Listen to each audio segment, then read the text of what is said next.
Merci, Madame la Présidente. Je partage la fatigue qui a été exprimée avant que moi. Je ne vais pas dire grand-chose sur la procédure d'infraction parce que moi j'ai tendance à considérer que la procédure d'infraction aurait dû être appliquée à l'ensemble des États membres puisque aucun n'a respecté ses engagements en la matière. Alors on se donne bonne conscience. La Commission se donne bonne conscience en ayant engagé une procédure d'infraction vis-à-vis des États les plus réfractaires, mais aucun État n'a donné l'exemple en la matière. Aucun État n'a rempli ses engagements en la matière. Si j'ai bien compris les chiffres, en fait, hormis la question de la Turquie, on est à moins de 30 000 relocalisés, 9 000 depuis l'Italie, 20 000 depuis la Grèce. Je dirais que ce que j'appellerais ceux qui ont été soi-disant relocalisés depuis la Turquie sont des fausses relocalisations, parce qu'en fait, c'est des réinstallations. Jusqu'à preuve du contraire, l'Union européenne, la Turquie n'est pas dans l'Union européenne et n'est pas prête d'y rentrer au vu des dernières informations que nous avons en la matière. Et compte tenu de la situation en Turquie, je m'en félicite. Je voudrais... attendez, excusez-moi. Donc, si je compte bien, les États membres ont rempli grosso modo un quart de leurs engagements. Et la Commission, sauf si j'ai mal compris ce que vous avez dit, veut éviter de faire des prolongations et de pérenniser cette situation. Elle attend, j'aurais tendance à dire, l'hypothétique accord sur Dublin IV en la matière, parce que je suis très sceptique sur les possibilités d'accord au vu des informations que j'ai en la matière. Si j'ai bien compris, vous estimez qu'il y aura encore 6 à 7 000 personnes qui bénéficieront de la relocalisation. Et si j'ai bien compris aussi, vous considérez que toute personne arrivée sur le territoire de l'Italie ou de la Grèce avant le 27 septembre peut bénéficier de cette relocalisation. Donc j'ai une question précise par rapport à ça. Un des blocages qui est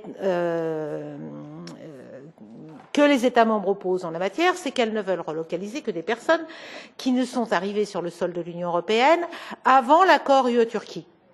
Donc, bien évidemment, les personnes qui sont en situation de bénéficiaires ne sont plus là pour l'essentiel, et je comprends votre chiffre de 6 à 7 000.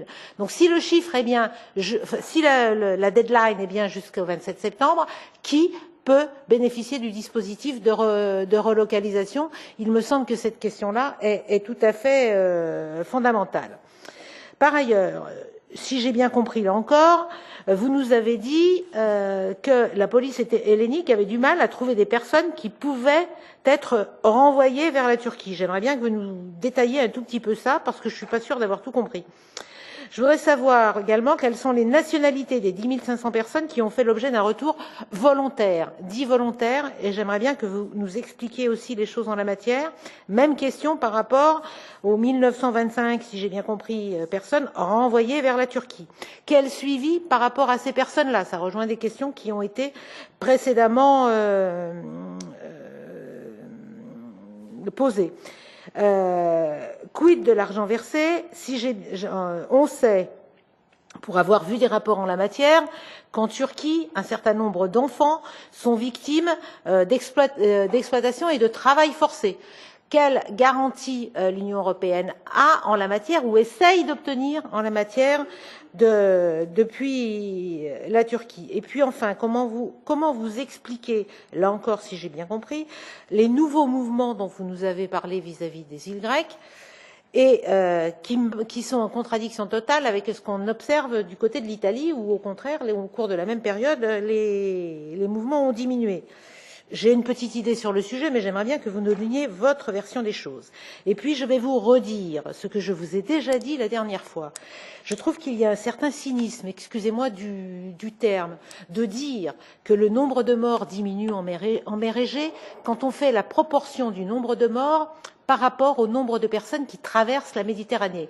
Proportionnellement, ce nombre ne diminue pas.